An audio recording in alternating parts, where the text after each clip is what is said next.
ప్రార్థన చేయను. ఓం గురుర్బ్రహ్మా గురుర్విష్ణు గురుదేవో మహేశ్వర గురు సాక్షాత్ పరబ్రహ్మ తస్మై శ్రీ గురవే నమః. గురవే సర్వలోకానాం భిషజే భవరోగిణాం నిధయే సర్వ విద్యానాం శ్రీ దక్షిణామూర్తయే నమః. బృహద్వాసిష్ట సిద్ధాంతం పూర్ణబోధోపదేశికా వెంకటేశ్వర యోగేంద్రం సద్గురుభ్యో నమో నమః. ఆత్మానాత్మ అతీతమనిశం కేవలాత్మోపదేశికా వేముల రామయాజ యోగేంద్రం సద్గురుభ్యో నమో నమః. క్షరాక్షరమతీతం చాచల పూర్ణోపదేశికా పూర్ణానంద పుల్లయార్య సద్గురుభ్యో నమో నమః. అస్మద్గురు సమారంభం కృష్ణ సాందీప మధ్యమాం ఓంకారపీఠ పర్యంతం వందే గురు పరంపరం.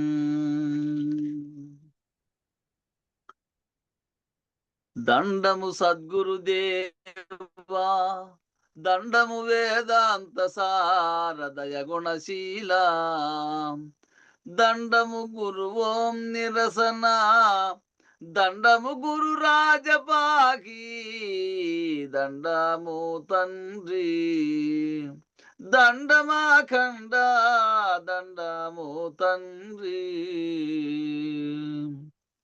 దండము గురుదేవా నిండారా కృపాజుడు దండము గురుదేవ నిండారా కృపాజుడు ఎండమావుల రీతి నుండేటి బ్రహ్మాండ ఉండదని సెలవిస్తిరి నేనుండ చూడగలేని దాయను బగుదండిదని ఎడు సద్గురార్యులుండ చూచిన కన్న తండ్రి దండము తండ్రి దండమాఖండ దండము తండ్రి. జై జై శ్రీ సద్గురు ప్రభు మహారాజుకు జై. పూర్ణానంద పుల్లయార్యులకు జై. విష్ణుఆనంద కృష్ణమూర్త్యార్యులకు జై. అనంతకోటి భక్త మండలికి జై. జై గురుదేవ్. ఎన్నో పద్యమునా 80.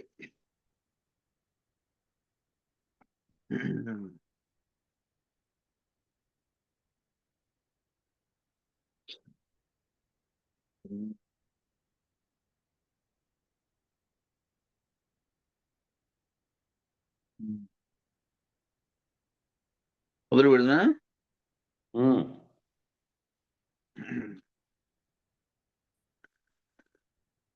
కను మూసిన కనుజో తెరచి చూచిన కను మూసి తెరచి చూచిన కనుగానదు అచలమెప్పుడు కల రూపంపై వినుచుండియు వినకుండును పనుపడు పరతత్వమది ఏ బ్రాకియుండురా చిచ్చక్తినంటి సోకియుండురా ఏకామౌ తేజము నిగురొత్త నివ్వాక చేకోను మింట చిత్ర దీపము మాడ్కి నాకమగు పర బయలు లోపల నట్టు వడమది గిట్టి బయలగు తాకు జపమున తత్పరుండై తానే తానగు నిత్య నిలయము బ్రాకియుండుమురా చిచ్చక్తినంటి సోకియుండుమురా. జై గురుదేవ్. జై. కను మూసిన కను తెరచినను అచలము చూచియు చూడదు కలరూపముగా నుండును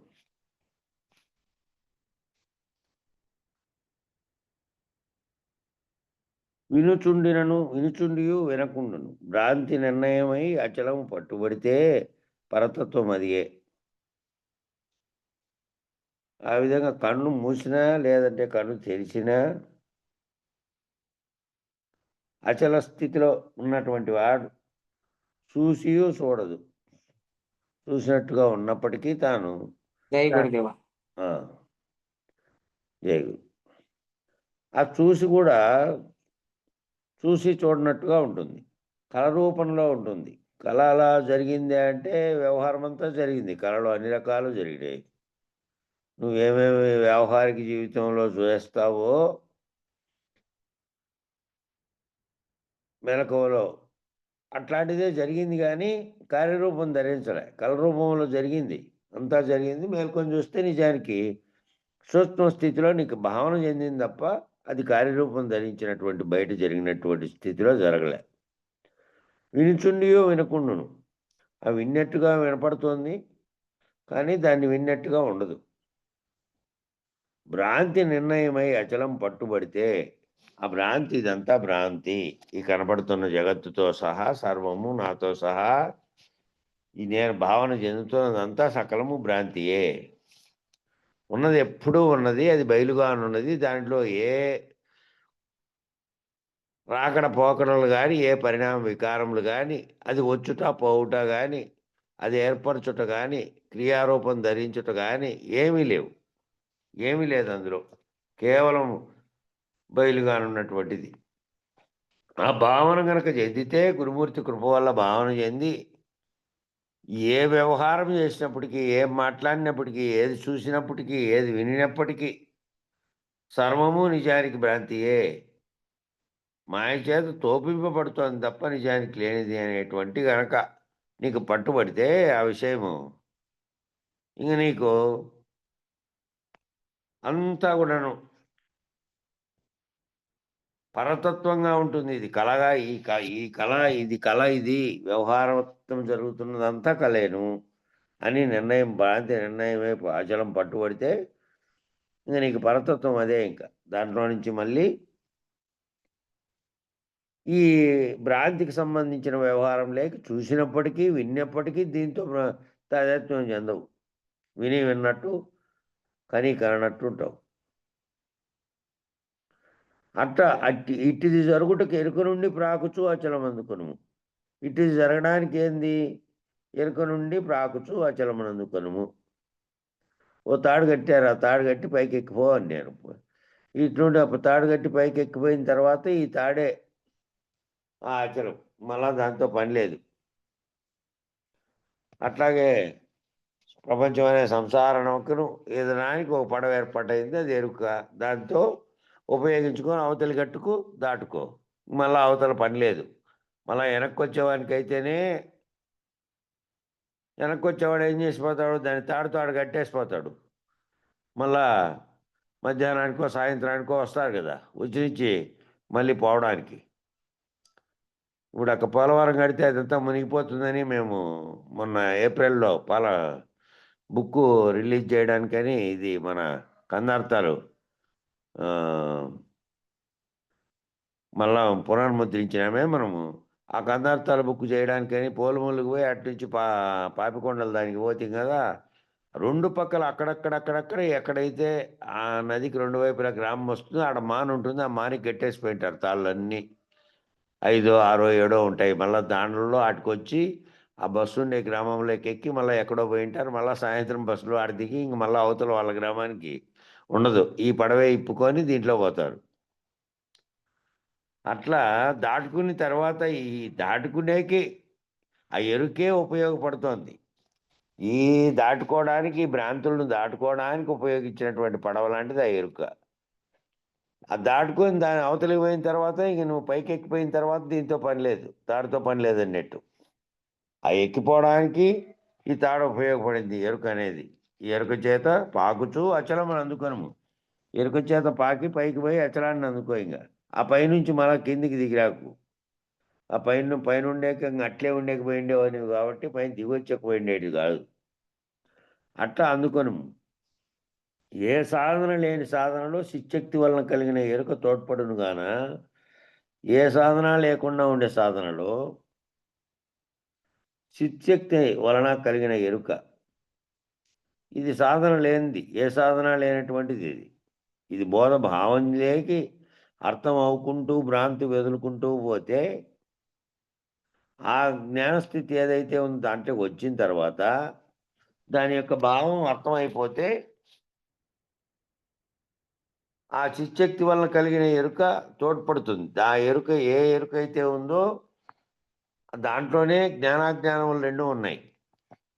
జ్ఞానంగా ఉన్నది ఒకటే. తెలియక వరకు అజ్ఞానము, తెలిసిన తర్వాత జ్ఞానం. అట్లా. ఆ తెలియబడకుండా ఉన్నంత కాలం ఆ బ్యాటరీ ఉంది. నువ్వు ఆన్ చేసిన తర్వాత వెలుతురు పడింది.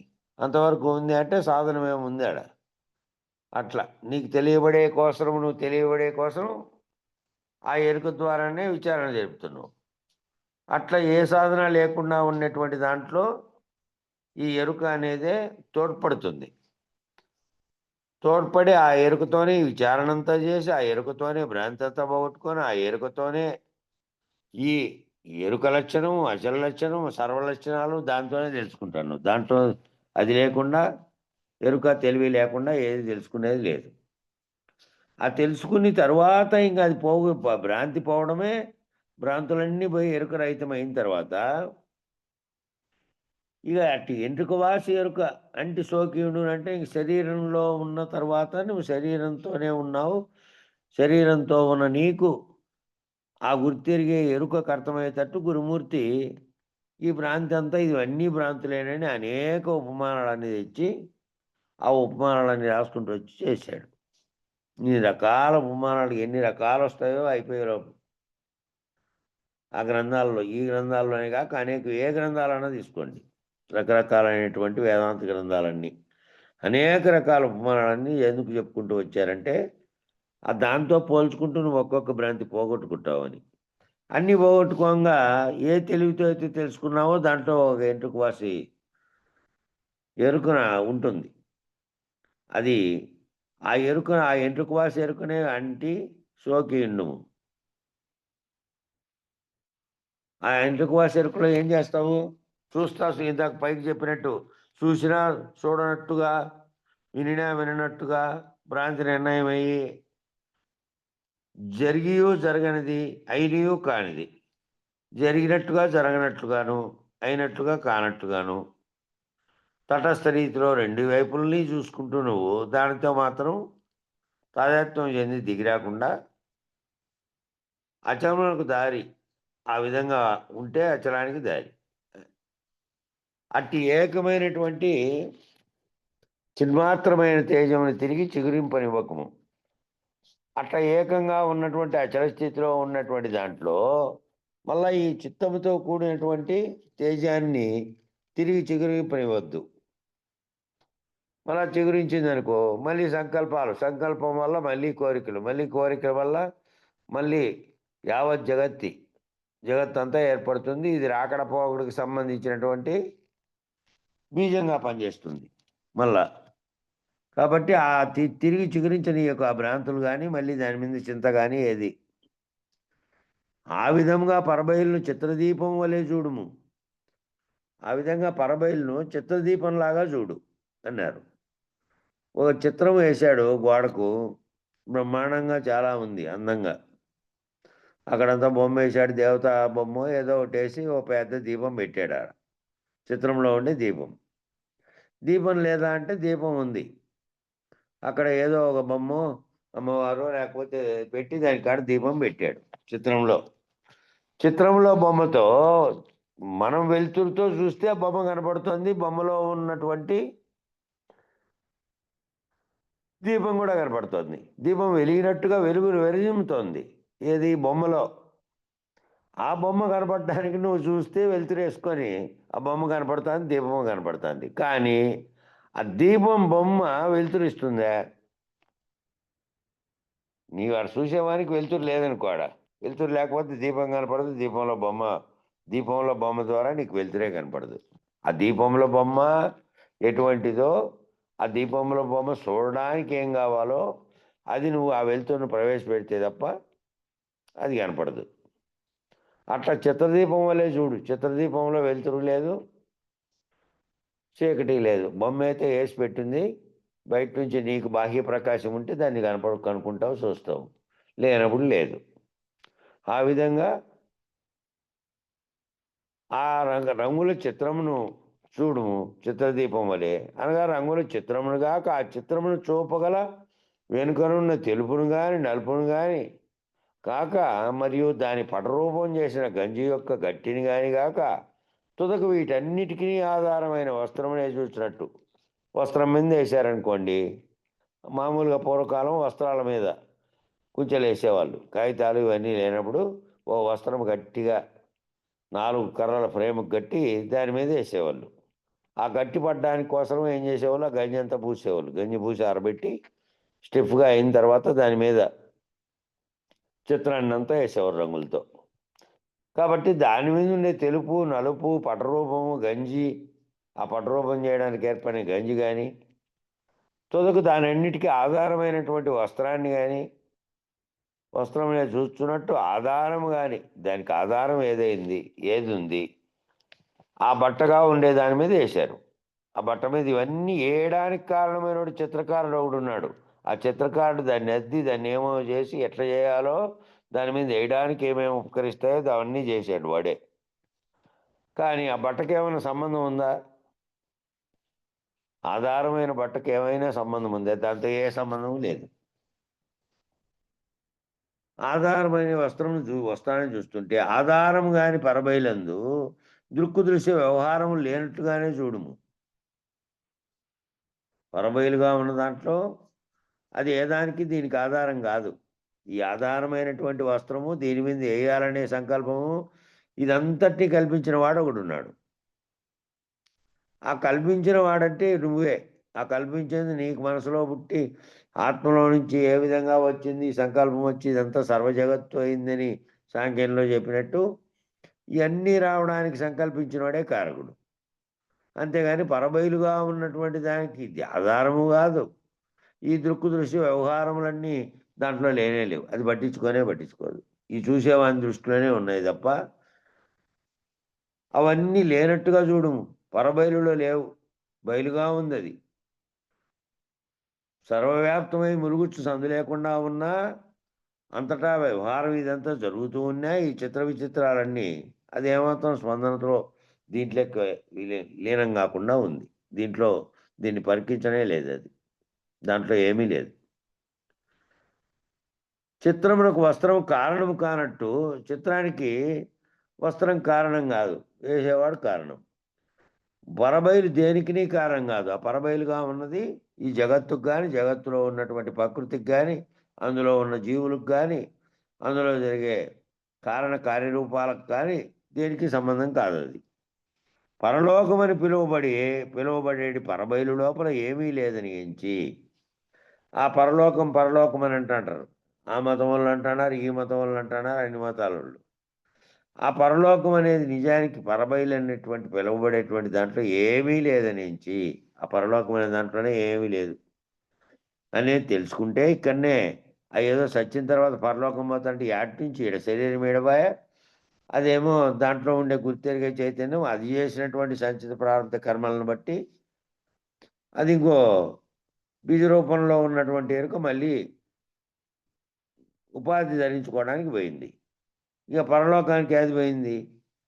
పరలోకం అనే దానికి పోవడం అనేది ఉండదు. అందుకనే జ్ఞానిగా ఉన్నటువంటి వాడు పరలోక స్థితిని గురువు ద్వారా తాను తెలుసుకొని దాంట్లో భావన చెందడమే. ఆ పరబయలు లోపల ఏమీ లేదని పరబయలును కూడా నిర్ణయించకుండా ఉంది. ఆ పరబయలు అర్థమైన తర్వాత దాంట్లో ఏమీ లేదని తెలిసిన తర్వాత ఈ ఉత్తబట్ట బయలు ఏమీ లేదు. అందులో నిర్ణయించిన వాడును, సంకల్పించిన వాడును, సర్వమును కల్పించిన వాడును నేనే. నేనే ఆ బ్రహ్మం అనే స్థితిలో ఉండి ఈ సర్వమును సృష్టించిన అనేది తెలుసుకొని దాంట్లో ఏది నిర్ణయింపకంగా ఆ బరువైలు లేదని నిర్ణయించేవాడు కూడా లేడింగా. అనగా ఊరకుండుము. ఇంతకు పూర్వం అడ్డుపడుతున్నటువంటి చైతన్యం నశించి బయలగును. ఇంతకుముందు ఏది అడ్డుపడింది? నీలో ఉండే చైతన్యమే. మాటిమాటికి ఆ చైతన్యానికి ఉన్న అనుభవాన్ని బట్టి, చైతన్యం చుట్టూ కల్పించుకున్న బంధాలను బట్టి, చైతన్యం చుట్టూ చూస్తున్న వాటిని బట్టి అవన్నీ అలవాటుగా అనేక జన్మల నుంచి వాసనాపూర్వకంగా వచ్చినవన్నీ ఉన్నాయి కాబట్టి నీలో ఆ చైతన్యం అనేది అడ్డుపడుతుంది ప్రతిదానికి. ఆ చైతన్యం నశిస్తే బయలవుతుంది. అనగా చిత్పరమగును. ఆ చిత్పరమైనటువంటి చిత్తు పరమవుతుంది. పరమైన తర్వాత చిత్తంలో మళ్ళీ కలిగేటివి ఏమీ లేవు. ఉత్త బయలే అయిపోయింది. బయలే తానగు అజపమున అచల బ్రహ్మమే నీవుకు తత్పరుడు. తత్పరం అంటే తత్ అనేది లేదు, ఇంకా పరం అయిపోయింది అది. తత్ త్వం అసి అంటేనేమో అది నేనే అయి ఉన్నానని. తత్పరుడు అయిపోయినాడంటే ఇంక పరము చూశాడు. పరము తెలియబడి పరము లేకపోయింది ఆ తత్ అనేది. కాబట్టి ఆ బ్రహ్మముగా ఉన్నది అంతవరకేమో తత్వమసి, తత్ త్వమసి. ఆ తత్ అనేది నేనే అయి ఉన్నాను, నేనే బ్రహ్మముననే, నేనే సర్వసాక్షిగా ఉన్నటువంటి జగత్తుకు కారణమైన స్థితిలో ఉన్నానని చెప్పావు. అది ఉత్పత్తి లయలకు సంబంధించింది కాబట్టి దాన్ని దాటుకున్న స్థితి. అక్కడ చెప్పండి. తత్పరము అంటే నాకు వేరయింది అది, నాకు వేరుగా ఉండబడినటువంటి చిత్తు. చిత్తు వేరు, నేను వేరు, ఆ రెండు అయిపోయాయి. నేను వేరే అయిపోయినా కానీ ఇంకా అది పరం చెందిన తర్వాత చిత్తు లేదు ఇంకా. లేదు. చిత్పరమన్న బయలే, అది చిత్పరమగును, చిత్పరమన్న బయలే ఉంటుంది. బయలే తానగు అజపమున అచల బ్రహ్మమే నీవకు తత్పరుడు అవుతావు. అనగా సోహంకు బదులుగా నాహమైతివి. సోహం అంటేనేమో ఆ పీల్చుకునేటువంటి ప్రాణవాయువుతో అది లోపలికి పోయి అది కలిసినంతసేపు లోపలికి బయటికి తిరిగి దాని మీద ధ్యానం ఉన్నంతసేపు నేననేది ఉంటుంది. శరీరం అనే దాంట్లో అది జరుగుతుంది నిరంతరము. దాని మీద దాంట్లో ఉన్నటువంటి స్థితిలో ఉన్నవాడిని నాహమైతే అంటే నేననేవాడినే లేకుండా అయినాం. సోహం అంటేనేమో నేనే అది, నేనే ఆ ప్రాణవాయువు పీల్చుకుంటున్నటువంటి దానితోనే ప్రాణం పొంది దాన్ని మనసులో కలిసి దాంట్లో లోపల కలిసిన తర్వాత ఎరుకోత్పన్నమైనటువంటి స్థితిలో ఉన్నవాడిని సోహం స్థితిలో ఉన్నవాడిని అంటే. నాహం స్థితిలో ఉన్నవాడిని అంటే ఆ దాని మీద కూడా నాకేమి ధ్యాస లేదు. ఆ సోహం మీద శరీరంతో వచ్చినటువంటి అది దానివల్ల కలిగినటువంటి ఏర్పడినటువంటి ఎరుక మీద నేను నాహం అయిపోయాను, నేనే లేను. తనకు తానే స్వతసిద్ధమైనటువంటి నిత్య నిలయం అనుదానికి ప్రాకి అందుము. తనకు తానే స్వతసిద్ధంగా ఉన్నటువంటి నిత్యంగా ఉన్నటువంటి, ఎప్పుడు రాకడా పోకడా అంటే అది ఒకసారి వచ్చింది మళ్ళీ అలాంటి టైం వరకు ఉంటుంది పోతుంది అనేది లేదు దానికి.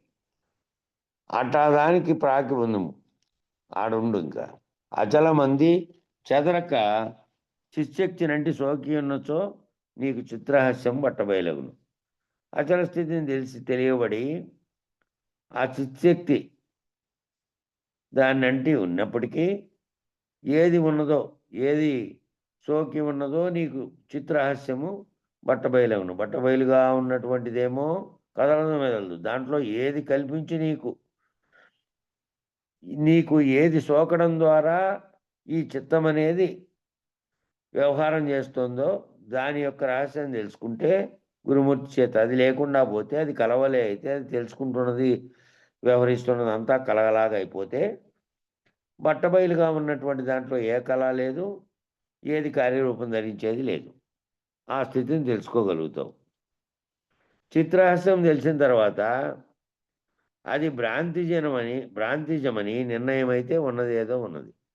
ఆ చిత్తం అనే దానికి తోస్తున్నటువంటి సర్వము, ఆ తోసి మళ్ళీ కార్యరూపం ధరించి నువ్వు వ్యవహారం చేస్తున్నటువంటి సర్వము కనుక భ్రాంతిజము అంటే భ్రాంతి నుంచి పుట్టిండేది, అది భ్రాంతి వల్ల నాకు తోచిండేది అని అర్థమైతే ఉన్నది ఏదో ఉన్నది, ఉన్నది ఎప్పటికీ ఉన్నది. ఆ ఉన్న దాంట్లో ఏమీ లేదు. అది నాహమనిడి బట్టబయలు, అదంటే నేను లేనటువంటి బట్టబయలు. నాహం అంటే నేను లేను. అహం మామూలుగా అహం అంటే నేను, నాహం అంటే నేను లేను, నేను లేనిది, నేను లేనటువంటి బట్టబయలు. అది ఏది అంటే నేను లేని బట్టబయలు, అది నాహం అనేటటువంటి బట్టబయలు. చదువున్న తర్వాతది. ఘనమగు దృష్టికి లోపల వినయంబున ఆత్మ నిలుపు విధమెరిగి సదా పెనగుము చిత్పరమదియగు మనమే ఆనంద రూపమని కాగునయ్యా. శుద్ధాంతరంగమును చేరుమయ్యా. ఎన చంద్ర మార్గములిరుగాడాలెన్నుచూ ఎన చంద్ర మార్గములిరుగాడాలెన్నుచూ కనగోరు తత్వముల్ గతి మీర రేచించి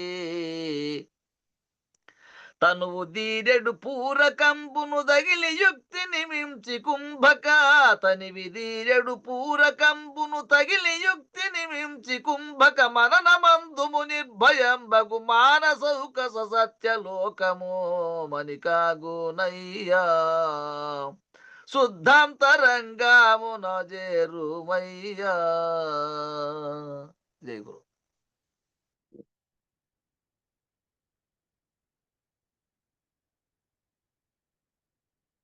ఆర్యదర్పణముచే దృశ్యముగా లేక దృక్కుగా కూడా కాక విడుదల పొందినప్పటి దృష్టియే ఘనమైన దృష్టి.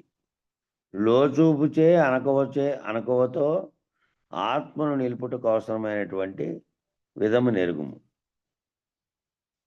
ఈ ఆర్యదర్పణము అంటే పెద్దలు చూపించినటువంటి మనకు మార్గంగా చూపబడినటువంటి దాంట్లో చూసి నువ్వు ఆర్యదర్పణంగా చూసే బాహ్యంగా చూసే దర్పణమేమో రూపాన్ని మాత్రం కలగజేసేది, రూపాన్ని చూపించేది అంతే, ప్రతిబింబంగా కలగజేసేది కాదు, చూపిస్తుంది.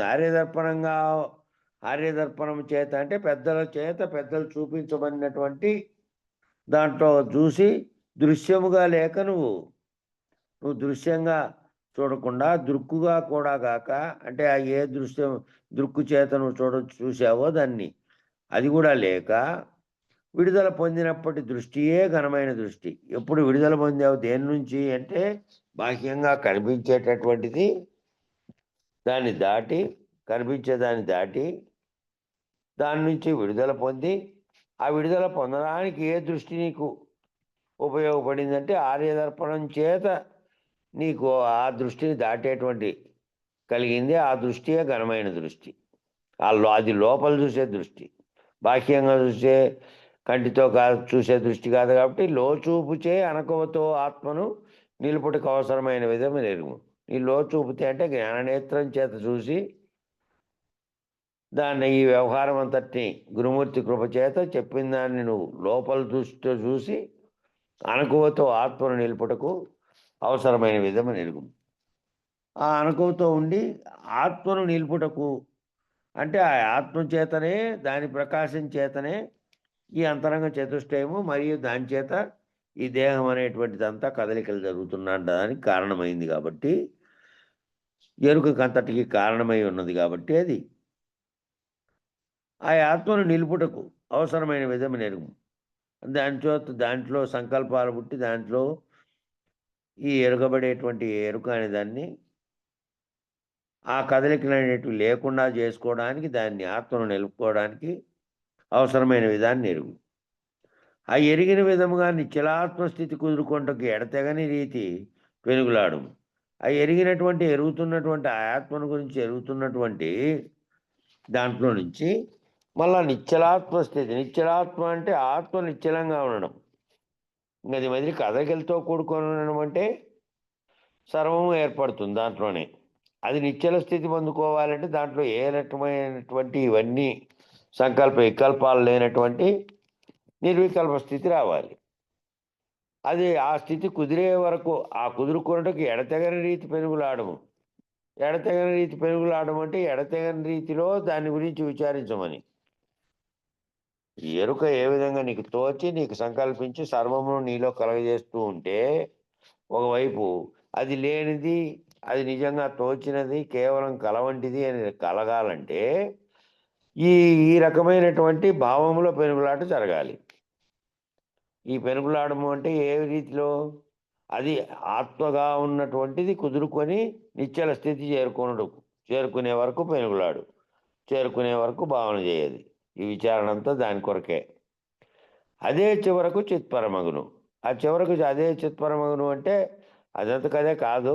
ఈ విచారణలో ఏదైతే తెలుసుకుంటున్నావో ఎరుకతోనే ఎరుకను గురించి పరిపూర్ణాన్ని గురించి తెలిసిన తర్వాత ఈ ఎరగబడుతున్న సర్వము, చూడబడుతున్న సర్వము, తెలియబడుతున్న సర్వము, గుర్తెరుగుతున్నటువంటి సర్వము ఏదైతే గుర్తుగా ఉన్నాదో, దృశ్యరూపం ధరించిందో, నీలో సంకల్పాలకు కారణమవుతుందో, ఇవన్నీ కూడా ఎరుకేను. అన్ని సర్వము ఎరుకే. ఏదైతే తెలియబడ్డదో, చూస్తానే కనపడదో, ఏదైతే సర్వవ్యాప్తంగా ఉండి కూడా మనకు ఏ రకమైన కదలికలను కలగజేయకుండా ఉందో, అది అచలంగా ఉన్నది. అది కనపడేది, వినపడేది, దృశ్యంగా ఉండేది కాదు. కాబట్టి అది చివరకు చిత్పరమయ్యే వరకు నువ్వు ఈ పెనుగులాటలో విచారణ అంతా చేసుకుంటూ పోయావు. మునుపటి పనిచేయని మరియు చేయజాలని ఊరక ఉన్నట్టు మనసే ఇప్పుడు ఆనంద రూపమునకు ధామం. ఆ మునుపటి పని చేయకుండా ఉన్నటువంటి మరియు చేయజాలని ఊరక ఉన్నటువంటి మనస్సు ఇప్పుడు ఆనంద రూపానికి ధామం. మామూలుగా ముందు మనసు ఏ విధంగా, మనసులో ఏ రకమైనటువంటి ఈ అన్నీ ఏర్పడి దృశ్యాలు, ఈ దృశ్యాల చేత మళ్ళీ తాదాత్మ్యం చెంది తాను అనుభవంలోకి ఏవైతే తీసుకున్నాడో అవన్నీ లేనటువంటి స్థితి ఏ విధంగా ఉంది? ఆ మనస్సు ఏది పనిచేయకుండా ఈ రకమైనటువంటివన్నీ కల్పించుకోకుండా ఉన్నప్పుడు, ఈ రకమైన ద్వంద్వాలన్నీ లేనప్పుడు ఏ విధంగా ఉంది? ఆనందరూపకంగా దానికి ఏ రకమైనవి లేవు. అది ఇప్పుడు ఆనందరూపకమైనటువంటి ధామం. మళ్ళీ ఇది విచారించి దాన్ని లేకుండా చేసుకుంటే. అందుకోసం నిశ్చలమైన శుద్ధాంతరంగమును చేరుము. దానికోసం ఏం చేయమంటారంటే నిశ్చలమైనటువంటి శుద్ధాంతరంగం. శుద్ధమైనటువంటి అంతరంగంగా శుద్ధంగా ఉన్నట్టు శుద్ధ సాత్వికంగా ఉండి ఫస్ట్ కలిపిన సంకల్పములేకి ఏవైతే వచ్చి చేరాయో, ఆ వచ్చి చేరిన సృష్టి చేయాలనే సంకల్పం కార్యరూపం ధరించిన తర్వాత అన్నీ ఏర్పడినాయో, అవన్నీ లేనప్పుడు ఎట్లుంది? శుద్ధ సాత్వికంగా ఏ రకమైనటువంటి ఇతరమైనటువంటి ద్వంద్వములన్నీ చేరకుండా ఉన్నటువంటి ఆత్మగా ఉంది, పరమాత్మ స్థితిలో ఉంది. ఆ పరమాత్మ స్థితిలో నుంచి మళ్ళీ ఏమైంది? ప్రకృతిగాను, జగత్తుగాను, జీవుడుగాను అనేకత్వాన్ని పొందింది. ఆ స్థితిలో రాకముందు ఏ స్థితిలో ఉందో ఆ స్థితిలో శుద్ధాంతరంగంగా ఉండు. సూర్య మార్గం వేరు, చంద్ర మార్గం వేరు. అవి రెండు స్థానంలో విడివిడిగా ఈశ్వర జీవతత్వములు వేరువేరుగా భాషించుచుండును. ఒకటేమో ఇడానాడిగా, పెంగళనాడిగా ఈ రెండు కళ్ళతో చూస్తున్నటువంటి దృశ్యమానంగా కనపడుతున్న రెండు స్థానాలలో విడివిడిగా, ఒకటేమో ఈశ్వరత్వం సర్వమునకు ప్రకాశమిస్తున్నది, ఒకటేమో జీవతత్వంగా ఉండి ప్రతిబింబంగా ఆ సూర్యుని వెలుగులోనే ప్రతిబింబం పడితే వెలుగునిస్తోంది. వెన్నెల్లాగా దానికి స్వయం ప్రకాశం లేకపోయినప్పటికీ ఎట్లా పనిచేస్తుందో ఆ చంద్రప్రకాశం అనేది, అవి రెండూ కూడా రెండు స్థానాల్లో విడివిడిగా ఈశ్వర జీవతత్వాలుగా తెలుసుకో. అవి వేరువేరుగా భాషిస్తూ ఉంటాయి. ఒకటేమో స్వతంత్రంగా భాషిస్తోంది, ఒకటేమో ప్రతిబింబంగా భాషిస్తుంది. ఆ రెండింటి వల్ల తెలుసుకోబడినటువంటిది మధ్యలో ఉన్నటువంటి సుషుమ్న నాడిగా ఉండి దాంట్లో మొత్తం అన్నీ మళ్ళీ కదలికలతో అక్కడ భావన చెంది దాంతో నుంచి కార్యరూపం ధరిస్తున్నాయి. వాటి గతులను రేచించుము. అవి కదిలేటువంటి వాటి వల్ల తెలియబడేటువంటి ఆ గతులన్నీ రేచించుము అంటే తీసుకోమని. రేచకము అంటే లోపలికి తీసుకోవడం, పూరకం అంటే నింపడం.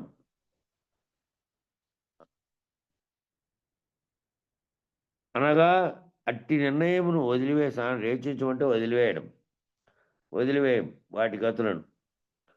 అనగా అట్టి నిర్ణయమును వదిలేసి దాటిపోము. ఆ నిర్ణయాన్ని వదిలేసి దాటిపోము. ఎరుక మిగిలి ఉన్నది గాన అనుభవంలో వేరైన భ్రాంతి కలుగును.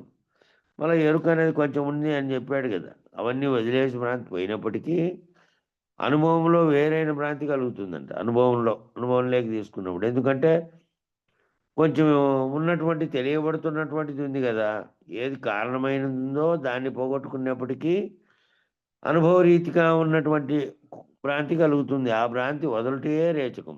ఆ భ్రాంతిని కూడా వదలటమే అనుభవపూర్వకంగా ఏది తెలియబడిందో ఆ ఎరుకను కూడా వదలటమే. అట్లు రేచించినప్పటి స్థితిని తనివిదీరా పూరించుకొను. మళ్ళీ అట్లా వదిలేసినటువంటి స్థితిలో తనివిదీరా అంటే, ఈ తనివిదీరా అనేది శరీరంతో వచ్చేటువంటి, శరీరం వల్ల కలిగేటువంటి తృప్తిగా ఉన్నటువంటి ఆనందం ఉంటుందే అది ఆ ఆనందం ఏంటి అంటే మనసులో కలిగేటువంటిది అది. కాబట్టి ఆ మనసులో ఏంటంటే ఇది లేకుండా ఇవన్నీ ఏ ద్వంద్వములు లేనటువంటి స్థితి ఏ విధంగా ఉంటుందో దానితో పూరించుకోను.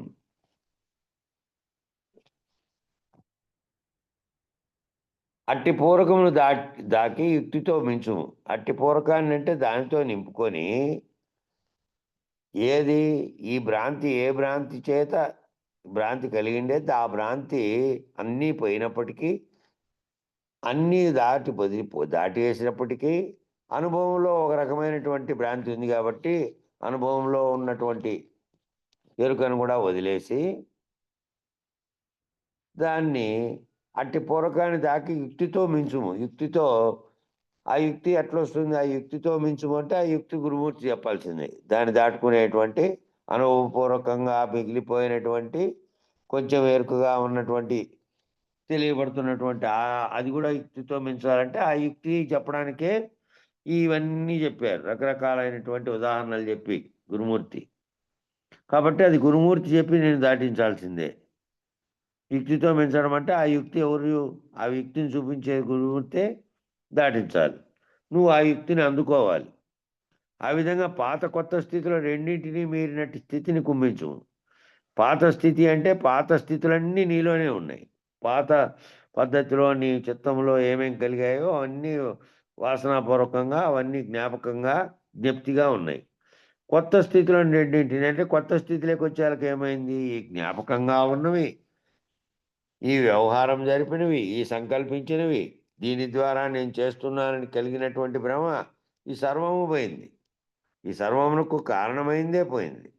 కాబట్టి ఏదో కళ వచ్చినట్టుగా ఓ కళ వచ్చి కళలోంచి మేలుకుంటే పోయినట్టుగా ఇది కూడా నాకు జన్మ కలిగినట్టుగా నేను వచ్చి కొన్ని వ్యవహారాలు చేసినట్టుగా నేనంతా ఇవన్నీ జగత్తులో ఉన్న దానితో తాదాత్మ్యం చెంది ఈ ప్రపంచం అనే జన్మకు సంబంధించిన సంసారాన్ని కట్టుకొని మళ్ళీ దీన్ని దాటిపోయినట్టుగా దాటిపోవడం మళ్ళీ పోయే లోపల ఆ పాములుగా పోయేవాడేమో శరీరం ఏది నేననే దాంతో పోతున్నాడు.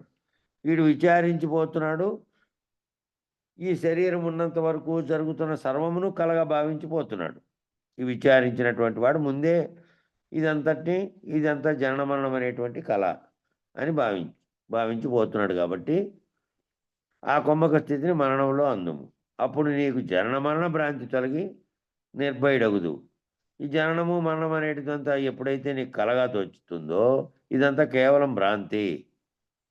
ఆ కళ ఏ విధంగా నాకు తోచిందో మళ్ళీ ఆ కళలో వచ్చిన వ్యవహారం అంతా కార్యరూపం ధరించకుండా మేల్కుంటానే ఎలా లేదో, నేను పుట్టాను, పెరిగాను, ఈ విశ్వంలో ఇవన్నీ చేశాను, అవి కట్టాను, ఇవి చేశాను, ఎంత ఏదైందో అదంతా నీవు చెందుతున్న భ్రాంతి. అట్టి భ్రాంతి నుంచి నిర్భయుడు అయితే ఆ జననము లేదు, మరణము లేదు. ఇంకా నిర్భయమైపోతుంది నీకు. ఇంకా నేను పుట్టాననే భావం కానీ నాకేమవుతుందో, నాకెప్పుడు అనారోగ్యమై ఇదవుతుందో, నేను ఇదైతేనేమో నేను ఇంకా ఈ ఆలోచనే ఉండదు. అది నిర్ణయించబడిన టైం ప్రకారం అది జరుగుతుంది. నా నిమిత్తం ఏమీ లేదు. ఇది ఒక కళ నుంచి ఎప్పుడు మేల్కొంటే అప్పుడు ఈ జాగ్రత్త కళలోంచి మేల్కొని గురువు ద్వారా మేల్కొంటే ఇంకా ఆ రోజే లేదు. ఆ రోజు ఏమి లేదు. దీన్ని భ్రాంతి చెందినటువంటి ఈ జనన మరణ భ్రాంతికి చెందినటువంటి కళ లేదు. నిర్భయం అయిపోయినావు. అట్టి నిర్భయమయకు ధామమే అచల హంసస్థానమైనటువంటి సత్యలోకం. ఆ సత్యలోకం అనేది ఏంటంటే అచల హంస. అది ఈ హంస ఏదైతే దేహంలో జరుగుతున్న దానితో తాదాత్మ్యం చెంది పెట్టుకుందో ఈ హంస కాదు, అది అచల హంస. అది జరుగుతున్నట్టు కూడా దాని మీద జ్ఞాపకం లేదు, దాని మీద గుర్తు లేదు దానికి. అట్లా ఆ అచలహంస స్థానమైనటువంటి సత్యలోకం ఏదంటే దీన్ని అంతటినీ భ్రాంతిని విడితే ఏదైతే నిర్భయంగా నీకు నేనున్నాననేది కానీ నేను లేననేది కానీ లేకుండా జరుగుతున్న దాన్ని కలవలే చూసేది ఉందే అదే ఇంకా సత్యలోకం. బయలుగా ఉన్నది అది. దాంట్లో ఏం లేవు, వికల్పాలు లేవు, ఏ కళ లేదు, ఏ రాకడ పోకడా లేదు. అతడు శాశ్వతంగా నెలకొని ఉండవు. అదే భావనతో నెలకొని ఉండు శాశ్వతంగా. ఆ భావనతో ఉంటే నీకు ఈ సంకల్పం అంటే మళ్ళీ నీకు సంబంధించిన ప్రకృతి భయాలు, జన్మ మృత్యు అనే భయాలు, ఈ ద్వంద్వాలన్నీ పోయినటువంటి స్థితిలో ఉంటావు. ఈ ద్వంద్వాలన్నిటికీ కారణమైంది ఏది సంకల్పిస్తుందో ఆ సంకల్పాన్ని రహితం చేసుకొని ఉంటావు. అదే బీజ వస్తువు కాబట్టి అది మళ్ళీ నేను జన్మను కల్పిస్తున్నానికి కారణమైనది పోగొట్టుకున్నావు కాబట్టి ఆ పోగొట్టుకున్న దాంట్లోనే ఆ శాశ్వతంగా అట్లే ఉండు. దాన్ని మళ్ళీ సంకల్పించే దశకు తీసుకొచ్చి మళ్ళీ అది బీజంగా మారడానికి ప్రయత్నం చేయొద్దు. అట్లా చేస్తే మళ్ళీ అది మళ్ళీ రాకడ పోకడకు కారణమవుతుంది. కాబట్టి దానిని సాధించుట కొరకు ముందుగా అది అట్టి స్థితిని సాధించాలంటే నువ్వు ముందుగా శుద్ధాంతరంగుడవు కమ్ము. శుద్ధాంతరంగుడు కమ్ము అంటే ఆ తెల్లని బట్ట చిత్రమంతా గీయకముందు ఏ విధమైనది ఉందో ఖాళీగా ఆ బట్ట కూడా లేనప్పుడు దారాలుగా ఉంది. అది దారాలు నేసి బట్ట అయింది. బట్టనంతా దానికంతా పూసి దాని మీద అంతా అది గట్టిపరచి ఓ చోట గోడకు పెట్టి దాని మీద అంతా బొమ్మ వేశాడు. ఆ బొమ్మ అంతా రాకముందు నీలేకి ఆ బొమ్మ ఈ దృశ్యమనే ప్రపంచం కానీ ఈ సర్వము నీలేకి రాకముందు ఏ విధంగా ఉంది? నీది శుద్ధాంతరంగంగా ఉంది. కాబట్టి ఆ స్థితిని సాధించేకి ఈ దృశ్యం అంతా పోయే ప్రయత్నం చేయి.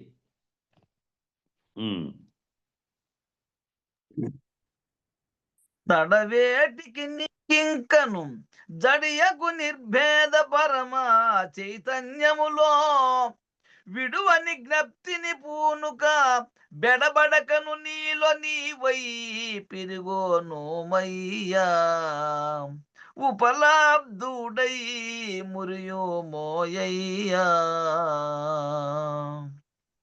నిరవాధికంబైన నిజ రూప ధ్యానము పరిఢావింపజేసి పరిపూర్తి నొందుట అరుదియగు పరిపూర్ణ తత్వము నంది పొందెడు యుక్తిలో గురి అరుదియగు పరిపూర్ణ తత్వము నంది పొందెడు యుక్తిలో గురి స్థిరముగా మది చేర్చి బట్టుము చిత్ప్రకాశము బట్ట బయలగు పిరిగోనుమయ్యా ఉపలబ్ధుడై మురియు మోయయ్యా.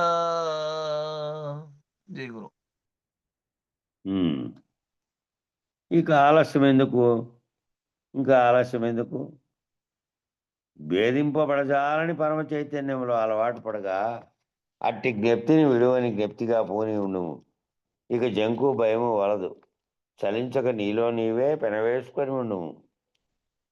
అనగా పరవేలు లక్ష్యమైన నీవు పరమ చైతన్యముగా తన్మయమైన నీవు ఒక్కటైనట్టుగా చూసి లక్ష్యము దిశగా ఉపలబ్ధుడు అయి ఉండుము.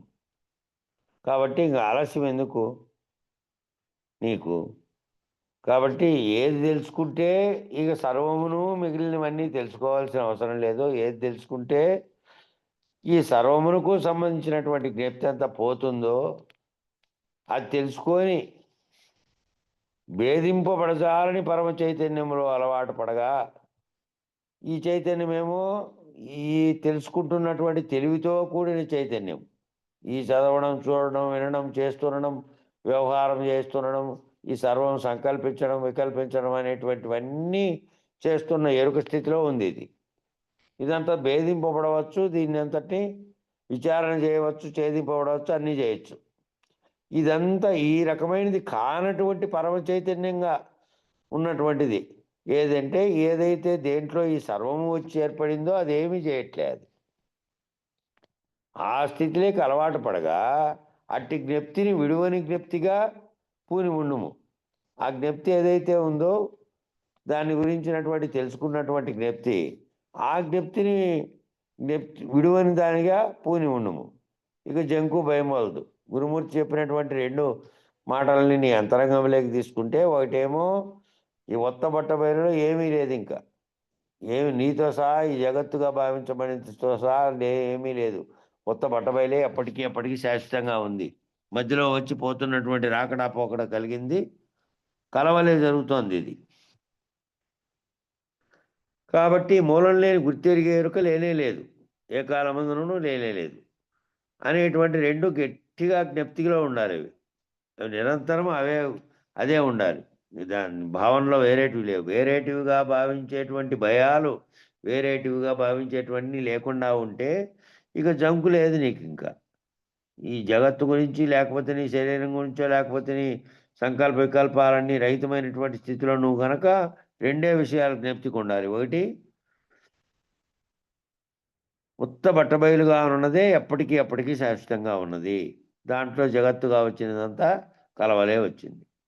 దాంట్లో నేనన్నది కానీ లేదు. ఏదైతే మూలం లేకుండా దీన్ని గుర్తెరుగుతోందో వచ్చి ఆ గుర్తెరిగే ఎరుక అనేది అది ఏ కాలమందునూ లేనిదే మాయ చేత నిజంగా ఉన్నట్టుగా తోపింపజేసింది అంతే అనేది ఆ గురువాక్యాన్ని నిరంతరము అదే పెట్టుకో జ్ఞప్తిలో. ఎప్పుడు జ్ఞప్తిలో ఉండాల్సినవి అవి. మన జ్ఞప్తిలో ఏమేమి ఉంటున్నాయి, ఏవేవో పనులు మనం సంకల్పించిన అవన్నీ ఉన్నాయి. వ్యవహారార్థం మాత్రమే దాన్ని పెట్టుకో. వ్యవహారార్థం చేస్తున్నప్పుడు కూడా అది లేనిదేనని కేవలము నేను కలలో పోషిస్తున్నటువంటి పాత్రలో ఇక్కడ కలగంటున్నాననే స్థితిలో ఉండు. జంకు భయము వలదింక చెల్లించక నీలో నీవే పెనవేసుకొని నీలో నీవే నీ అంతరంగంలో తాదాత్మ్యం చెందుతూ ఉండాలి. ఆ భావన చెంది మళ్ళా బాహ్యంగా ఉన్నటువంటి దానితో కాకుండా నీలో నీవు నీ జ్ఞాననేత్రంతో నీలోకి నువ్వు చూసుకొని నీలో నువ్వు పెనవేసుకొని ఉండు.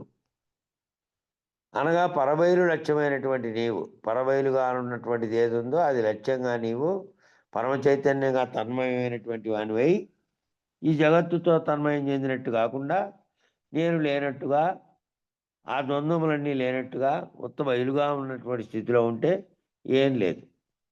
ఏ రకమైనటువంటి తన్మయం అది? ఏది గుర్తిరగినటువంటి దేనిని పట్టి దేంట్లోనూ నువ్వు ఉన్నావని భావన కూడా లేదు. ఇంకా తన్మయమైన నీవు ఒక్కటైనట్టుగా చూచి లక్ష్యము దిశగా ఉపలబ్ధుడివై ఉండము. అట్లాంటి తన్మయంతో నువ్వేం చేస్తావు? లక్ష్యము దిశగా పోయి ఉపలబ్ధుడివై దాంట్లోనే లబ్ధి పొంది దాంట్లోనే ఉండు. దానికి దగ్గరగా ఉపలబ్ధుడు అంటే దానికి దగ్గరగా ఉండు. అట్టి భావం అమరగా మురిసిపో. మా భావాన్ని నీటిలో అమిరితే అప్పుడు మురిసిపో. నువ్వు మురిసిపోతున్నది ఏది? మళ్ళీ మురిసిపోయేది అంతా ఎరుకే. దాంతో మురిసిపోతున్నటువంటిది అంటే ఏ రకంగా అంటే బాహ్య జగత్తును చూసి మురిసిపోవడం కాదు. నాకు ఈ జగత్తు నేను దీని అంతటి లేనటువంటి భావస్థితిలో నేను గురుమూర్తి కృప వల్ల పొంది నేను ఈ జన్మలో ఇక నేను లేనటువంటి నేను ఉన్నాననేటువంటి మళ్ళీ ద్వంద్వములు ఉంటాయి కాబట్టి ద్వంద్వములు లేనటువంటి నేను లేనటువంటి ఆనంద భావంతో. ఎట్టి ఆనంద భావం అది? బయలు తప్ప మరేమీ లేదు. ఆ మరేమీ అనేది కూడా ఆ ఎరుక ఏ ఎరుక మూలం లేని గుర్తెరిగే ఎరుక వచ్చింది, దానివల్ల వచ్చింది కూడా ఏమీ లేదు. నేనే లేనటువంటి స్థితి ఉన్నప్పటికీ బాహ్యంగా చూడకుండా అంతరంగంలో లోపలికి పరమ చైతన్యంగా ఉన్నటువంటి స్థితిలో ఉండి ఆ లక్ష్యం ఏదైతే ఉన్నదో దాన్ని భావన పొంది గురుమూర్తి కరుణ చేత ఇక దాంట్లోనే ఉండిపోయి ఇంకా దాంట్లోనే మురిసిపోతావు. ఇంకా అకారణమైనటువంటి మరియు ఆ చోట సహజముగా ఉప్పొంగు మురిపం అది. ఆడేమింది? కారణం ఏమీ లేదు అక్కడ. అకారణమైనటువంటిది కారణంతో కూడినటువంటిది అంటే ఆ మురిసిపోయేది ఏదో ఒక కారణం చేత నీకు ఆనందం కలిగితే లేకపోతే ఇంకోటి కలిగితే పొందేటువంటి కారణంతో పొందేటువంటిది కాదు. అకారణమైనది అది. అతడు సహజంగా ఉప్పొంగు మురిపం అది. సహజంగా నీకు ఏదైతే బయలు స్థితి తెలియబడిందో గురువు చేత అది సహజంగా స్థిరపడి వస్తున్నటువంటి సహజమైనటువంటి మురిపం అది. సంకల్పాల చేత ఏదైతే తెలియబడి నీకు మురిపం కలుగుతుందో సంతోషం కలగడం దుఃఖం కలగడం లాంటిది కాదు. ఇది సహజమైనటువంటి ఉప్పొంగినటువంటి మురిపం ఇది. కాబట్టి మురీచు కూడా ఆ మురిపెమును గుర్తించనిది. అట్లా మురియుతూ ఉన్నావు, దాన్ని గుర్తిస్తోందే ఆ గుర్తించనిది మురియుచు కూడా. నిద్రపోయి నిద్రలో ఏ రకమైనది లేకుండా గాఢ నిద్రగా పోయి అదో రకమైనటువంటి శరీరానికి విశ్రాంతి విరామం కలిగింది, మనసుకు కలిగింది. ఏదీ లేదు అక్కడ, ఏదీ లేదు. ఊరికే పడిపోయి ఉన్నటువంటి దేహంలో ఏది కదలిక కారణమవుతుందో అది కూడా కదలకుండా ఉంది అప్పుడు. కానీ ఆ ఆనందాన్ని చెప్పే స్థితిలో కూడా లేదు అది. నేను ఇట్లా ఆనందంగా ఉన్నా ఇప్పుడు, ఏ రకమైన ద్వంద్వములు లేవు, నాలో సంకల్ప వికల్పాలు ఏమీ లేవు, గాఢ నిద్రావస్థలో హాయిగా ఉన్నాను అని ఎప్పుడు చెప్తున్నావు? మెలకు వచ్చి చెప్తున్నావు. అప్పుడైతే చెప్పట్లే. అటువంటి స్థితిలో జాగ్రత్తలో ఉండగానే అచలంగా ఉన్నటువంటి భావాన్ని నేను గుర్తెరిగి సహజంగా మురిచిపోతున్నా. నేను అంటే గుర్తుకు తెచ్చుకొని అదే పనిగా దాన్ని చదువుకుంటూ దాని ఆలోచనలో కాదు, సహజంగానే నేను ఏ రకమైన ప్రాపంచిక వ్యవహారం చేస్తున్నప్పటికీ ఈ రెండు గుర్తుపెట్టుకున్నటువంటి వాడిని ఉత్త బట్టబయలుగా ఉన్నదే ఉంది, దాంట్లో మూలం లేని గుర్తెరిగే ఎరుక కల్పించినటువంటి కళ జరుగుతోంది.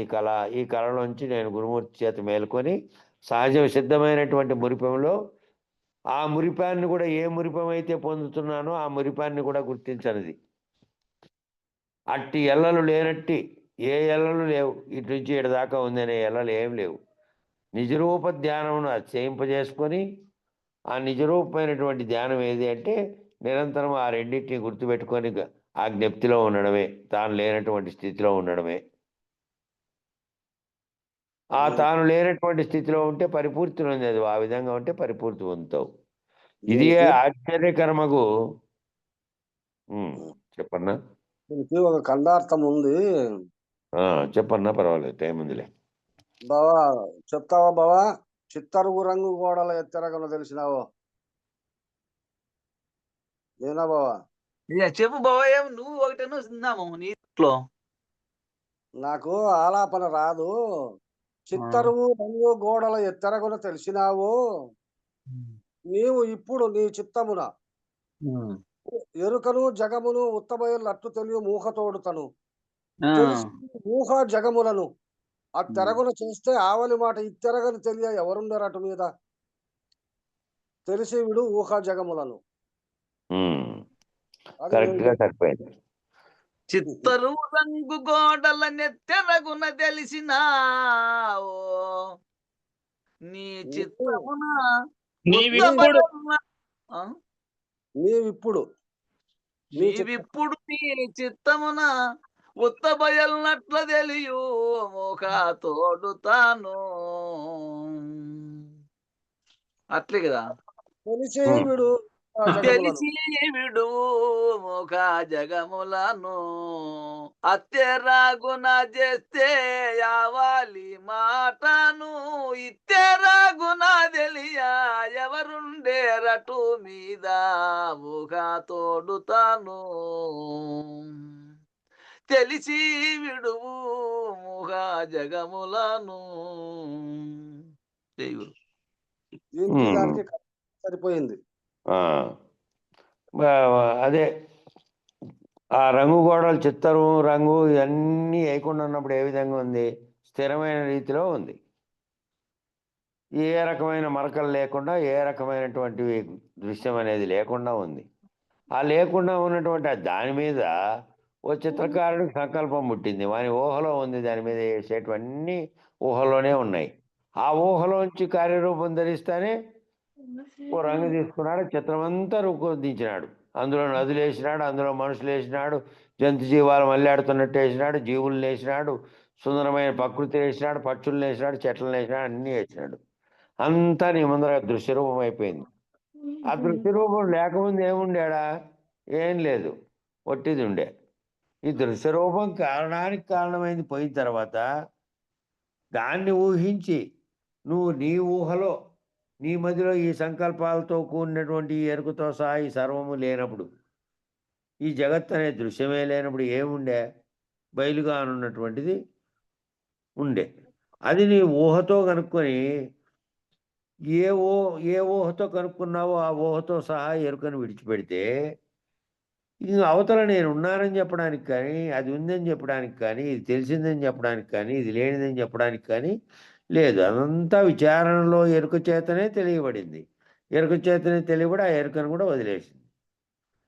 ఇంకా ఆ తర్వాత లేదు, ఏమీ లేదు. మళ్ళా పూర్వం ఎట్లుండో ఈ చిత్తరు రంగు గోడలన్నీ వెలిసిపోయిన తర్వాత మళ్ళీ చూసేస్తే ఏ విధమైన ముందు ఏముందో శుద్ధంగా అదే ఉంది. ఆ విధంగా ఈ చిత్ప్రకాశం అంతా నీలో ఉన్నటువంటిదంతా బట్టబయలైపోతుంది. ఆ విధంగా బట్టబయలైనటువంటి తని నీలో పెనవేసిన చిత్ప్రకాశం మాయమగును. నీలో ఏది పెనవేసింది? ఆ బొమ్మగా ఏదైతే దృశ్యం కనపడిందో అట్లా ఈ ప్రపంచం అనే దృశ్యం ఏదైతే కనపడుతుందో అది మాయమవుతుంది. ఆ మాయమైతే బట్టబయలుగా ఉన్నటువంటిదే ఈ ఆకాశంతో కూడినటువంటి ఆవరణలో కల్పించబడినటువంటి సర్వదృశ్య ప్రపంచము లేకుండా అయిన తర్వాత బట్టబయలుగా ఉన్నటువంటి ఒత్తదే అంతటా ఉత్తదే నిండి ఉంది. అంతటా ఉత్తదైనటువంటి బట్ట బయలే నిండి ఉంది. దాంట్లో ఇది మూలం లేకుండానే గుర్తెరిగేది వచ్చి సర్వమును చేసి మళ్ళీ పోతుంది. కాబట్టి దాన్ని గుర్తెరిగి నువ్వు బయలైనటువంటి స్థితిని తెలిస్తే ఆ బయలైనటువంటి దాంట్లో ఉంటే ఎరుక వీడుట జరుగుతుంది. ఆ బయలుగానున్న దాని ఊహతో ఎరిగి ఇది లేనిదని తెలిస్తే ఎరుక వీడుట జరుగుతుంది. ఆ గురుకృప వల్ల జరిగిన దీనికి ఆ గురుకృప వల్ల జరుగుతుంది. ఆ గురుకృప వల్ల జరిగినటువంటి దీనికి మురుస్తూ ఉండమంటే మళ్ళా బాహ్యంలోకి వచ్చినటువంటి ఆ మురిపం ఎట్లుండాలి అంటే ఇందాక పైన చెప్పినాడే నేను ఈ విధంగా మురిసిపోతున్నానని చెప్పడానికి కూడా లేవు. కాసేపు దాన్ని గుర్తించేది కూడా లేదు. ఇంకా 2 నిమిషాలు ఉంది.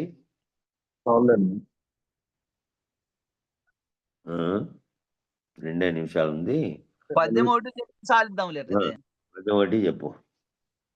కాలిన ఎప్పిందానలం ఎలీలం కలసి ఉండు ఏకాకృతి అయి ఆలీలను పరమాత్ముని గాలించెడు మననమరు గతి మందుమయ్యా సోహం బ్రహ్మావ్రతమందుమయ్యా తితయామవ్వల జేరి త్రిగుణాతీత మంది మతి నిలుపా కోరుట మహత్తత్వమందుట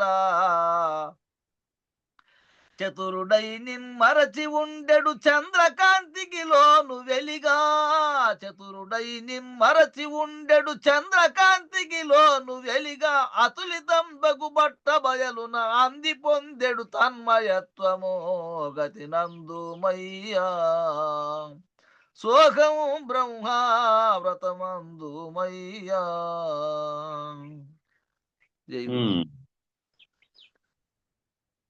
అదే అగ్నితత్వంగా ఉండే గుండు ఏ విధంగా ఆ అగ్నిని ఆశ్రయించినందువల్ల అది వేడెక్కిందో దాంట్లో లేకపోయినప్పటికీ ఆ అగ్నితత్వమైనటువంటి దాంట్లో గ్రహించేది ఉంది. దాంట్లో ఆ గ్రహించే దాంతో అది గ్రహించినట్టు అగ్నితత్వంపై ఉక్కును ఆశ్రయించి ఉన్నట్టు మరియు నీరు మట్టి అగ్నితో కాలిన కుండ రూపమందు ఆ కుండ రూపం తయారు కావడానికి మట్టి ఉంది, నీళ్లు ఉన్నాయి, అన్నీ ఉన్నాయి. కానీ దాంతో తయారు చేసిన తర్వాత మళ్ళీ ఆ అగ్నితత్వం కూడా దాంట్లోకి చేరితేనే అది మళ్ళీ స్థిరంగా ఉంటుంది. లేకపోతే పచ్చిదట్లు పెడితే ఒక తేమ పడతానికి కరిగిపోయినట్టుగా అయిపోతుంది. ఆ రూపాన్ని ధరించినట్టుగా ఆ మూడును కలిసి ఎట్లున్నావో ఆ రీతిగా ఏకాకృతిగా ఉన్న పరమాత్మను నిర్ణయించుము. ఏకాకృతిగా ఉంది, పరమాత్మగా ఉన్నది, సర్వవ్యాప్తమై ఉంది, చైతన్యంగా ఉంది. అది అనేకత్వాన్ని పొందిన తర్వాత ఆ మూడు కలిసి కొండెట్లు తయారైనో ఆ విధంగా నిజానికి అంతకుముందు ఉన్నటువంటి స్థితిలో అంతటా ఉన్నటువంటివి ఉన్నాయి. అవి కలిసిన తర్వాత విడివిడిగా చూసినా విడివిడిగా ఉన్నాయి. అంతకుముందు చూసిన కొండ లేదనినట్లు సగుణ బ్రహ్మను గుణములను విడివిడిగా చూసినచో పరమాత్మ లేనివాడగును. పరమాత్మ సంకల్పం చేత కలిగినటువంటివి అవి కలిసిన తర్వాత అవి తయారైనవి.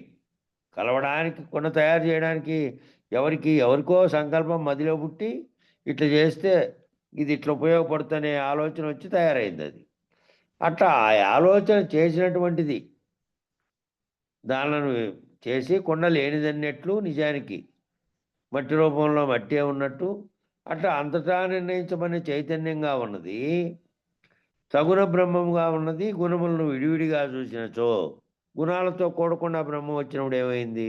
కేవలం అవ్యక్తంలోంచి వ్యక్తమైనటువంటి శబ్ద రూపంలో ఒక్కటే ఉన్నది, మిగిలినవన్నీ ఏమీ ఏర్పడలే. ఆకాశంగా ఉన్నది అంటే అది ఏంగా ఉంది? శూన్యంగా ఉంది. అది ఆకాశం అనేది ఖాళీ. ఆకాశము అంటే పదం ఏమిటి? ఖాళీగా ఉన్నటువంటి ప్రదేశము. ఆ విధంగా ఉన్నదాన్ని గుణాలతో కూడకుండా ఉంటే గనక అది అట్లే ఉండేది. దాంట్లో విషయం ఏర్పడి మళ్ళీ మిగిలినవన్నీ ఏర్పడడానికి కారణం లేకుండా ఉండేది. దాంట్లోనే మళ్ళీ ఏం ఏర్పడింది? అగ్ని ఏర్పడింది, వాయువు ఏర్పడింది, తన్మాత్రల చేత అన్నీ ఏర్పడినట్టు తర్వాత జలము, పృథ్వీ అన్నీ ఏర్పడినిచ్చి మళ్ళీ గుణములతో కూడినటువంటి తత్వంతో జగత్తుగా పరిణమించడానికి కార్యరూపం ధరించడానికి సరిపోయిన కారణ వస్తువులన్నీ వచ్చినాయి ఇక్కడ. ఆ కారణ వస్తువులన్నీ కూడా జగత్తు ఏర్పడింది. అట్లా గుణములతో వాటితో కూడకుండా ఉన్నప్పుడు ఏముంది? ఏ దానికి అది వేరువేరుగా, ఏ దానికి అది ఉన్నాయి. ఆ ఏ దానికి అది ఉండాలేదనేది ఉండాలా అనేది కూడా లేదు నిజానికి. జగత్ సంకల్పన లేకపోతే అది కూడా లేదు. అది వచ్చిన తర్వాత ఇవి ఏర్పడినాయి. ఇవి వేరువేరుగా ఉండేటువంటివి కలిపిన తర్వాత మళ్ళా కుండ ఏర్పడింది. అట్లా గుణాలతో కూడకముందు ఏ విధంగా అది ఉన్నో, ఈ కుండ రూపం ధరించకపోవడానికి సంకల్పం కలగడానికి కారణమైనటువంటిది లేనే లేదనుకో, కుండ లేదు, మట్టి ఏంది లేదు. అట్లనే గుణాలతో కూడకుండా ఉన్నటువంటి బ్రహ్మం ఏ విధంగా ఉంది? సగుణ బ్రహ్మం అంటే గుణములతో కూడిన బ్రహ్మం.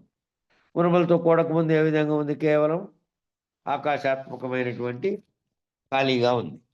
దాంట్లో మిగతాటి వచ్చిన తర్వాత పదార్థాలన్నీ ఏర్పడినాయి. గుణాలతో కూడి, తన్మాత్రలతో కూడి ఏర్పడి వచ్చినాయి. కాబట్టి ఆ విడివిడిగా చూసి అవి సగుణ బ్రహ్మను గుణాలను విడివిడిగా చూసినచో పరమాత్మ అనే స్థితే ఏర్పడలే. అంతకుముందు అవ్యక్తంగా నుంచి వ్యక్తమైనటువంటి ఓంకారంగా ఉన్నటువంటి శబ్దం ఏర్పడకముందు ఏ విధమైన ఖాళీగా కేవల బయలుగా ఉందో అదే ఉంది అంతకుముందు.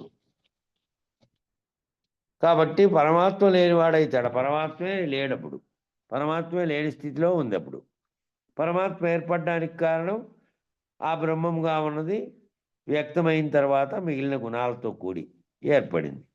కాబట్టి పరమాత్మను అపంచీకృతంగా చూచినచో పరమాత్మ అపంచీకృతంగా ఈ విధంగా ఎట్లా చూడాలి నువ్వు అంటే, పరమాత్మను పంచీకృతం చేసిన తర్వాత ఏర్పడినటువంటి ఏ స్థితిలో ఏర్పడిందో దాన్ని అపంచీకృతం చేస్తే, పరమాత్మ ఏర్పడడానికి అంతకుముందు పంచభూతాలు కలగడానికి కారణమైనటువంటివన్నీ తన్మాత్రలు కలిసి గుణాలతో కూడినాయి. వాటన్నింటినీ కూడిన తర్వాత ప్రపంచం అనే కార్యరూపం ధరించిన దృశ్యము, అందులో జీవులు, ఇవన్నీ మళ్ళా ఓదానికొట్టు వచ్చినాయి అనుకోండి. అట్లా పంచీకృతం కాకుండా అపంచీకృతంగా చూస్తే పరమాత్మ అనే వస్తువు ఉత్పత్తి కావడానికి కారణమైనటువంటి కారణ బ్రహ్మము లేదు. అది లేకపోతే ఇది లేనే లేదు. అచ్చోట పరశివమును గుర్తించం. అపంచీకృతం చేస్తే పంచీకృతమైన తర్వాత సర్వము ఏర్పడింది. అపంచీకృతంగా చేస్తే ఏది దేనితోనూ కలవలే, ఏది దేనితోనూ కలవకుండా ఉన్నటువంటి స్థితిలో ఉంది. పంచీకృతం అంటే ఏ దానికి దాన్ని వేరువేరుగా చూసినప్పుడు కుండ అదే లేదు. అదే అన్నీ కలవకుండా ఉన్నదే. కలవకుండా ఉండడం అంటే అపంచీకృతం. కలిసినది అంటే పంచీకృతమైంది అని. 5 కలిపి ఒకటిగా ఏర్పడినాయి. ఏర్పడి ఈ సర్వసృష్టి అయింది. అంతకుముందు వేరువేరుగా ఉన్నాయి. వాటితో గుణాలు కానీ తన్మాత్రలు కానీ కలవలే. కలవకముందు ఏ విధమైనది ఉంది? కేవలం బయలుగా ఉన్నటువంటిదే ఉంది. దాంట్లో వ్యక్తం కావడానికి కారణమైన శబ్దం ఏర్పడింది, ఓంకారం. దాని మూలంగా మిగిలినవన్నీ ఏర్పడి కలిసినాయి. కలిసి పంచీకృతంగా ప్రపంచము, అదే పంచీకృత లక్షణాలతో జీవుడు, ఇవన్నీ ఏర్పడినాయి. మూలం లేని గుర్తెరిగే ఎరుకు తయారు కావడానికి, మూలం లేకుండా ఎక్కడి నుంచో వచ్చి సంకల్పించిందో దాని చేత ఇవన్నీ ఏర్పడినాయి. కాబట్టి అపంచీకృతంగా చూస్తే పరమాత్మ అనేది ఏర్పడడానికి కారణమైంది లేదు. పరమాత్మ ఏర్పడడానికి కారణమైంది లేని చోట పరశివం అనేదే ఉంది. దాన్ని గుర్తించము. లేని పరమాత్మను మరణమందుము. మరణంలో ఏం చేసుకోవాలి? లేని పరమాత్మ ఏదైతే గుర్తెరిగే ఎరుకగా సర్వమును కల్పించిందో దాన్ని గుర్తుపట్టి అది లేనిదని ఉన్నదాన్ని గుర్తెరుగు. ఆ మరణం అమరే మార్గమునందుకొని, ఆ మరణము ఏ మరణము? లేని పరమాత్మను గుర్తించేటువంటి మరణాన్ని అందుకునేటువంటి మార్గాన్ని అందుకొని అట్టి అచల బ్రహ్మవు నీవని సోహం బ్రహ్మవగము. అట్టి అచల బ్రహ్మగా ఉన్నటువంటి ఎప్పటికీ కదలికలు లేనటువంటి స్థిరత్వ స్థితిలో ఏదైతే బయలుగా ఉన్నదో అది నీవేననేది గుర్తెరిగి సోహం బ్రహ్మవగం, అచల బ్రహ్మవగను.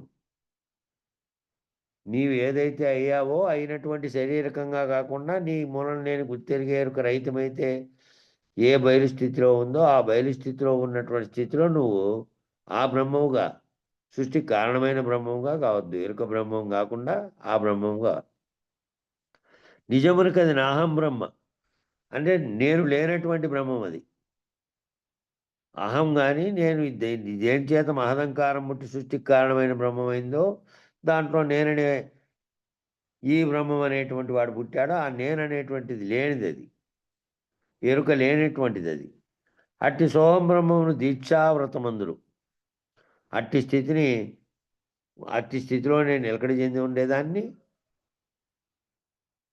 దీక్షావ్రతం అంటారు. ఎరుక బ్రహ్మములకు సంబంధించిన అనేకమైన త్రిపుటుల కావలజేరి త్రిగుణాతీతమందుము. ఎరుక బ్రహ్మానికి సంబంధించిన ఏవైతే త్రిపుటులన్నీ కలుగుతున్నాయో ద్రష్ట, దృష్టి, దృశ్యము, తర్వాత దానితో గుణాలతో కూడి నీకు ఏర్పడుతున్నటువంటి దానికి అతీతంగా ఎరుకాతీతంగా ఉంటే త్రిగుణాతీతంగా ఉంటావు. ఆ త్రిగుణాతీతమైనటువంటి స్థితిలో త్రిపుటుల కావలజేరి ఉండుము. అచ్చోట నీ చైతన్యమును స్థిరము చేయగోరటే మహత్తత్వం అందుట. అక్కడ ఏమైతుంది? నీ చైతన్యం ఏ చైతన్యమైతే పుట్టుకు కారణమై, ఏ చైతన్యమైతే సర్వ జగత్తు ఏర్పడడానికి కారణమైందో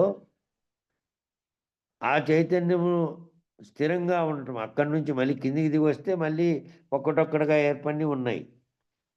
ఆ ఏర్పడినవన్నీ ఏమీ లేనటువంటి స్థితిలో ఏ చైతన్యం ఉందో ఆ దాన్ని స్థిరము కోరుటే మహత్తత్వం అందుట. ఆ మహత్తత్వము అంటే ఏ మహత్తత్వము అంచేత అది ఏర్పడిన తర్వాత మళ్ళీ ఆ మహత్తత్వానికే ఇవి కలిసినాయి. ఏ మహత్ అనేది ఫస్ట్ ఏర్పడిందో దానికి మహదంకారం ఏర్పడింది. ఆ మహదంకారానికే ఈ రకమైనటువంటివన్నీ ఏర్పడినాయి త్రిగుణాలన్నీ. అప్పుడుగా మహత్తత్వంగా కేవలంగా ఉన్నదానికేమో త్రిగుణరహితం, అది త్రిగుణాలు కలవలే. త్రిగుణాత్మకమైన మహత్తత్వమైన తర్వాత ఏమైంది? మహదంకారమై, అంటే నేననేది ప్రపంచం అనే దానికి ఏర్పడి మొదటిగా ఏర్పడినటువంటి బ్రహ్మంకు తన్మాత్రలై అది ఆ తన్మాత్రలైన తర్వాత మళ్ళీ వాటికి అవి కార్యరూపం ధరించినటువంటి అఖిల జగత్ అయింది. కావున ఇప్పుడు త్రిగుణాతీత మహాతత్వం నుండి ఏమీ కాదు. త్రిగుణాతీతమైనటువంటి మహత్తత్వంలో ఉంటే అప్పుడు గుణాలు లేవు, తన్మాత్రలు లేవు. కాబట్టి ఈ రెండు రహితమైనటువంటి కేవల బ్రహ్మముగా కేవల చైతన్యంగా ఉంది. అది జీవేశ్వర జగద్రూప ఎరుక కలిగే వైపు కాకుండా, అంటే అది జీవేశ్వరుడు జగత్తు అనేటువంటి ఎరుక కలిగే వైపుకు కాకుండా అవతలి లక్ష్యమైనటువంటి బయలు లక్ష్యంగా కనుక తిరిగి ఉంటే దాంతో నుంచి అతి చతురతతో నిన్ను మరచి ఉండేటి చంద్రమండల కాంతి లోపల వెలుపల సాటి లేని గొప్పదైనటువంటి బట్టబయలు చూసేది. కాబట్టి ఆ స్థితిలో ఉన్నటువంటి దాని ఏంది? ఆ మహత్తత్వం ఏదైతే త్రిగుణాకారం కాంతి, ఆ ఏదైతే ఈ తన్మాత్రలు కూడా కానిది ఉన్నదో, అప్పుడు ఆ స్థితిలో నుంచి మళ్ళీ ఎరుక వైపు కలిగే స్థితి కాకుండా, ప్రపంచం అనేది ఏర్పడడానికి కారణమైనటువంటిది కాకుండా బయలు లక్ష్యంగా ఉండేదాని వైపు పోతే అతి చతురతతో నిన్ను మరచి ఉండేది చంద్రమండల కాంతి లోపల వెలుపల సాటిలేని గొప్పదైన బట్టబయలుగా చూసేదు. ఏదైతే చంద్రమండల కాంతిగా ఉన్నటువంటి దాని మీదకి ప్రతిబింబ చైతన్యంగా వచ్చినటువంటి వెలుగుబడి దాంతో ఇదంతా ఏర్పడిందో దాన్ని మరచి ఆ ఏదీ లేనటువంటి ఆ వెలుపల ఏదైతే సాటి లేని బట్టబయలు గొప్పదైంది ఉందో ఆ స్థితిని నువ్వు పొందుతావు. చూసేదవు అంటే అది కంటికి కనపడేది కాదు, భావన చెందుతావు. ఆ బట్టబయలుని ఏమిటితో భావన? జ్ఞాననేత్రంతో భావన చెందుతావు. జ్ఞానంతో చూస్తావు, జ్ఞానంతో భావన చెందుతావు. ఆ బట్టబయలును అంది పొంది తన్మయమగుట నీ లక్ష్యం. నీ లక్ష్యం ఏంటంటే ఆ బట్టబయలు స్థితిని పొంది మళ్ళీ నీ ఆలోచనలోకి ద్వంద్వాలు ఏవి రాకుండా ఉన్నటువంటి స్థితిలో నిలిచిపోవడమే లక్ష్యం. అట్టి మార్గమును అనుసరించుము. అట్టి మార్గాన్ని అనుసరించు. క్రియోన్ముఖం కానట్టి సోహం బ్రహ్మవ్రతం బూనుము. అట్టి మార్గాన్ని అనుసరించి మళ్ళీ ఈ క్రియోన్ముఖం కావడము అంటే కార్యరూపం ధరించడానికి కారణమైనటువంటి దీంట్లోకి రాకు. సోహం బ్రహ్మం అంటే ఈ ఏదైతే శరీరంలో కదులుతోందో ఆ సోహం వల్ల నీ ప్రాణశక్తి పోయి మనస్సు అనే దాంట్లో కలిసి ఆ కలిసిన దాంట్లో పుట్టినటువంటి సంకల్పాలకు అనుగుణంగా కార్యరూపం ధరించేటువంటి కార్యజగత్తులోకి రాకు. భావనలో నిరంతరము బయలుస్థితిలో ఉన్నటువంటి దాంట్లో ఉండు. అనగా నాహం బ్రహ్మ వ్రతమును అంటే నేను లేనటువంటి బ్రహ్మమును, నేననేటువంటి లేనిది ఏదైందో పరబయలుగా ఉన్నటువంటి ఆ స్థితిలో ఉండు. నేను లేనటువంటి బ్రహ్మముగా ఉండు. ఆ వ్రతాన్ని పూనుకో అన్నాడు. సరిపోయింది. మంగళం చెప్పండి. దాటిపోయింది. ఇది ఒకటి చెప్పేద్దాం అనుకుంటే ఇంకా సమయం దాటింది. మంగళం చెప్పన్నా.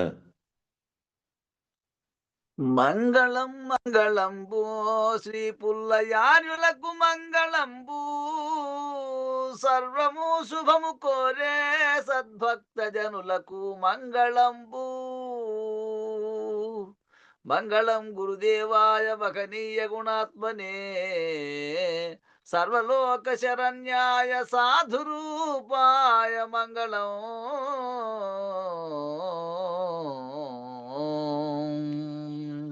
జై శ్రీ సద్గురు ప్రభు మహారాజుకు జై. పూర్ణానంద పుల్లయాజులకు జై.